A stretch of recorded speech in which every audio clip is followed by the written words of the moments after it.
If this is what a small update looks like, I'm really looking forward to the big ones. Assetto Corsa Rally update 0.4 is here, and even though it's supposed to be a small update, it brings with it a lot of cool changes and additions, including 2 super cool cars. Yes, no new locations or stages in this one sadly, but still, how much more variety the update brings to AC Rally is not to be understated in my opinion. So welcome back to HD Racing and my first impressions of update 0.4. I'll try to show you all that's new and how much these seemingly small additions make the still quite low amount of content in AC Rally a lot more replayable. Just to be clear, I've not had early access to this, so I can only speak to the about 2 hours of driving since it was released. So Supernova or 505 Games, if you're listening, nudge nudge wink wink, but let's get into the gameplay. And the first edition is this 1993 Subaru Impreza S3. Not the S5, like many, including myself, speculated, but arguably the S3 is an even more iconic car. It's like the OG, it's the Colin McRae car. I mean, who doesn't love this Subi? And look at this, we are on gravel in Wales, but snow? Yes, that's another big addition of this update. We can now have snow everywhere, on every single location, and that includes Wales and France. Gonna see France later a little bit, and well, that changes the dynamics and the driving of these stages a lot, and you can probably see where I'm coming from when I'm saying there is so much more variety, even though we haven't gotten any new stages in this update. And I mean, the 2 new cars, we're gonna take a look at the second in a bit, are definitely helping that, just improving and yeah, adding to the roster of available cars for Assetto Corsa Rally is great. And once we get even more locations, stages and all of that, that will of course also help, but until then, just having more variety on the stages that we do have, that really does help a lot.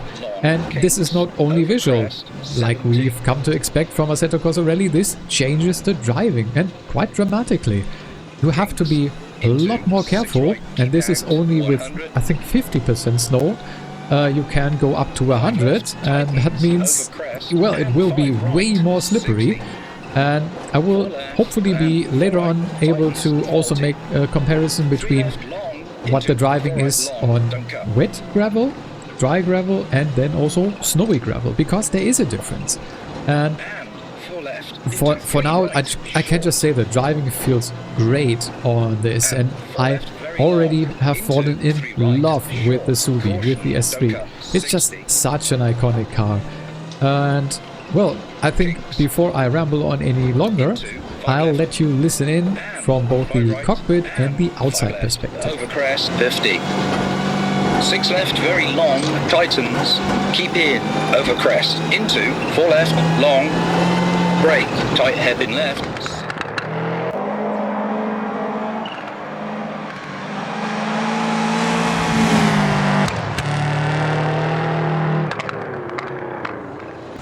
So yeah, I think the sound of this speaks for itself, and apparently this is not even its final form. One of the developers, actually according to the notes, the patch notes, owns a Subaru Impreza and wants to make the sound even better. And I feel like maybe from the inside, from inside the cockpit, it could sound a little bit more aggressive, a little bit better, but I have not sat in one of these cars before, so I can't really tell what it would sound like. To me, the outside perspective sounds really amazing, and you can really hear the engine and the turbo noise. It's just, I love it. But yeah, driving wise, you can see it just a little bit too fast into this corner, and I slide into the spectators and get reset. So yeah, you need to be super careful, but it's also so satisfying if you can get a slide like this one. Just amazing. It's so much fun to drive this. And I've not only driven this on snowy, I've also driven it on dry gravel and also some other things we're gonna take a look at in just a little bit. But I think first we should check out the second new car that we have. And that one is the 1997 Peugeot 306 Maxi. And if you know anything about this car, then I think you know what kind of a weapon this is on tarmac. So we have to, of course, take it to Monte Carlo, Cicerone to be specific here. And well, we'll see what this car is capable of and if I'm able to handle this weapon. And yeah, kit car era in this time, and this car in particular as well, crazy in terms of power and just how much revs this engine produced. It's crazy, and we're gonna take a listen in a bit. But yeah, struggling definitely in the beginning here to just keep this thing under control, because yeah, this naturally aspirated engine, front wheel drive, it can put so much power on the road. And yeah, these cars did rival or surpass the WRC cars in terms of pace on these kind of stages, in these kinds of conditions, because they are just such a weapon in terms of just raw power and how they can deliver that power onto the road.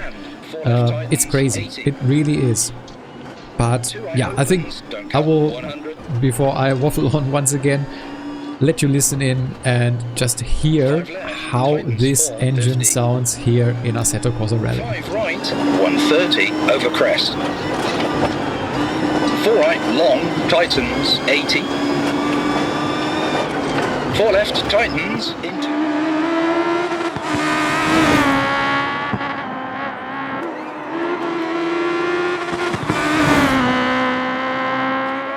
So yeah, very different to the Subi for sure. And also in terms of just driving, this is such a different experience, and I'm so happy that we've gotten these two cars from basically the same era, but they drive so differently. It's crazy. And you'll be able to see that here I just completely misjudge where the braking point for this corner is, and if you're just a little bit too fast, you just lose it.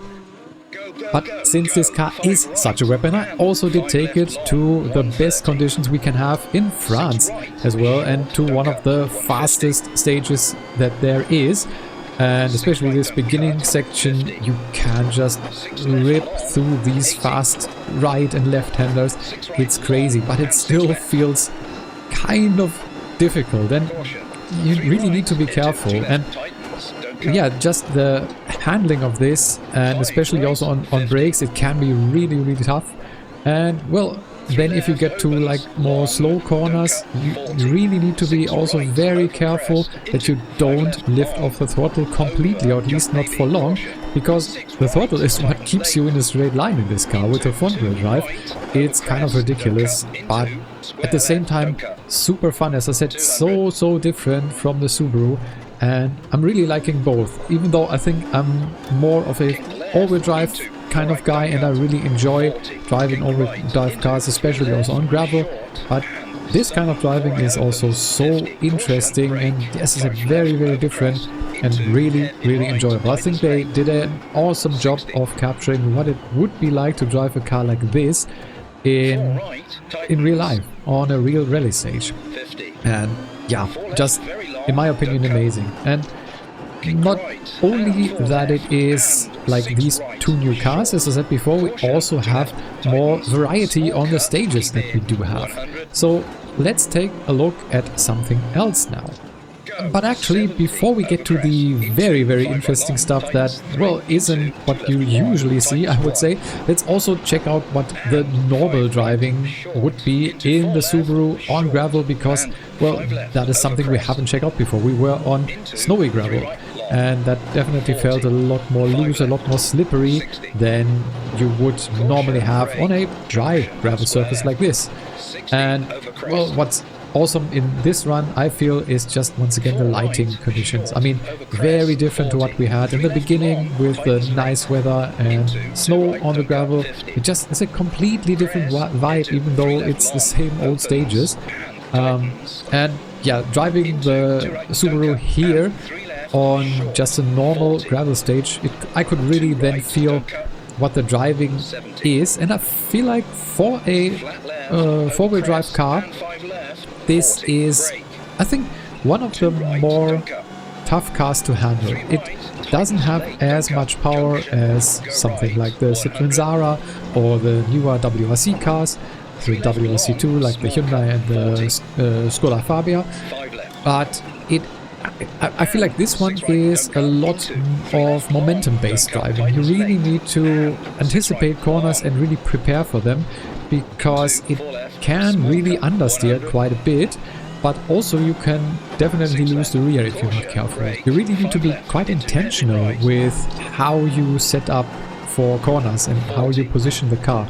And if you don't, then something like this can happen, where you just approach the hairpin completely wrong and then just aren't really able to get around. So it's definitely a car that will require me to practice a lot more, because right now I'm still not that great with it, but I'm really enjoying it. And it's also, and that's also cool, I think, very different in terms of driving to the Lancia Delta, which is similar in terms of era, but definitely drives differently. I mean, both Group A cars, but still I think the driving is different. But I will want to do a proper comparison later on. Let me know if you want to see that.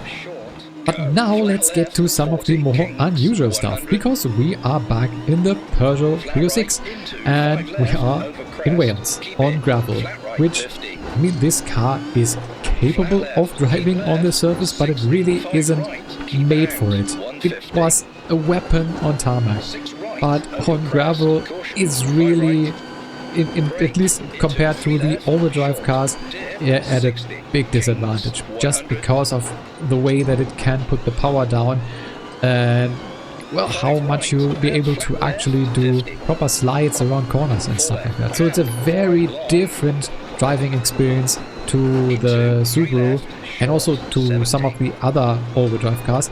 Front-wheel drive on gravel is always something that you really need to get used to, and I definitely am not great at it yet, because at least I am so used to, especially in the slower corners, once I pull around, maybe even with a handbrake, that I then try to, as I hear, I have a little bit of an incident because I was a bit too fast, but you'll see in the upcoming hairpins, for example, I'm so used to just flinging the car or even using the handbrake and then counter steering to correct for what I expect, the rear stepping out, which that doesn't really happen. You can see if you then counter steer here, you just go where you don't want to go. You really need to be quite careful and actually keep the steering more towards the direction you're actually going. And you need to be quite careful and late on the throttle and really point the car where you want to go before you actually hit the gas.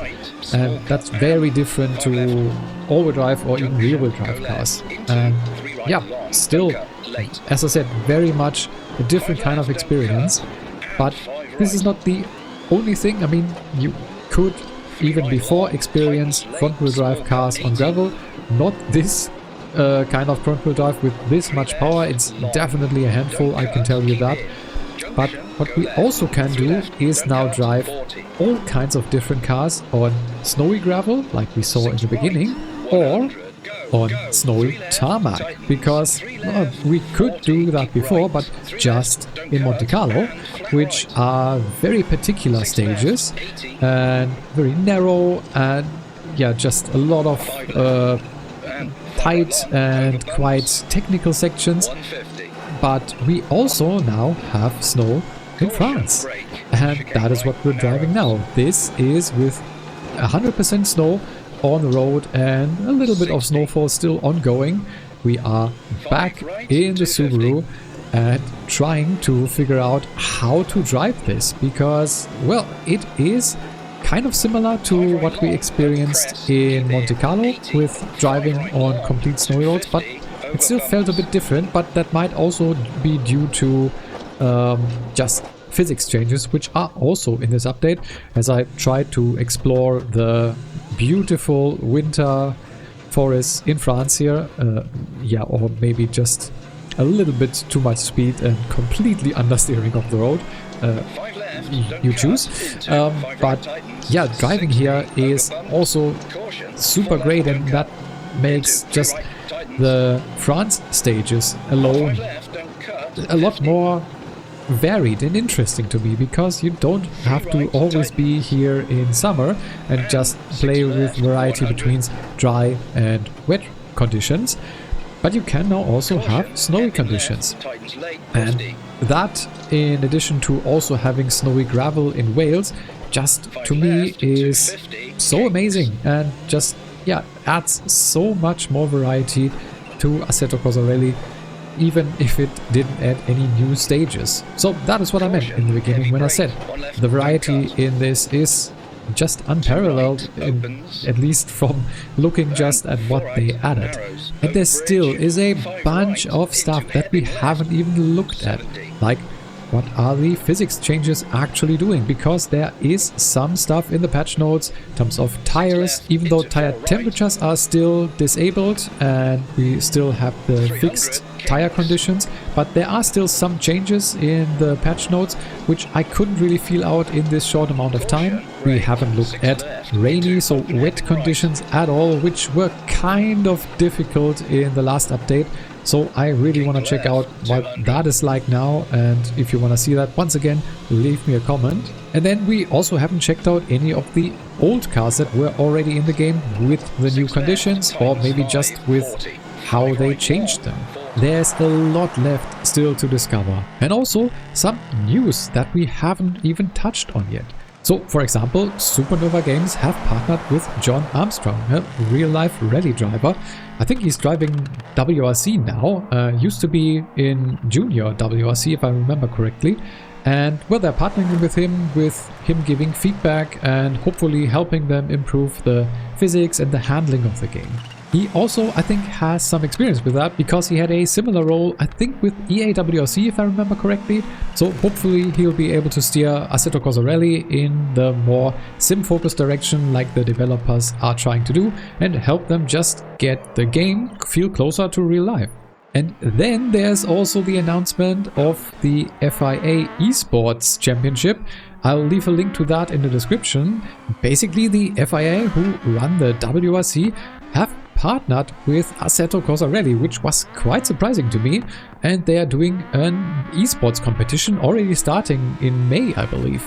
The details are in the link down below. I don't want to go through all of that now, but the news is definitely interesting, even though a little bit puzzling maybe, because Assetto Corsa Rally really isn't finished yet, and hosting an esports competition really brings, at least to me, some of these Rennsport vibes, which if you know, you know. So I kind of have a little bit mixed feeling on this front. And also it's a little bit weird to me that the FIA is partnering with Assetto Corsa Rally here, because the official WRC license after EAWRC failed and that whole debacle of EA shutting down Codemasters and them losing, or at least giving away, the WRC license, that license now sits with Nacon, if I remember correctly, who are supposedly also in a little bit of financial trouble at the moment. So no clue what's going on behind the scenes, but the FIA partnering at this stage with Assetto Corsa Rally and therefore Supernova Game Studios is a very interesting sign. I'm not 100% decided yet if it's a completely positive sign, but time will tell,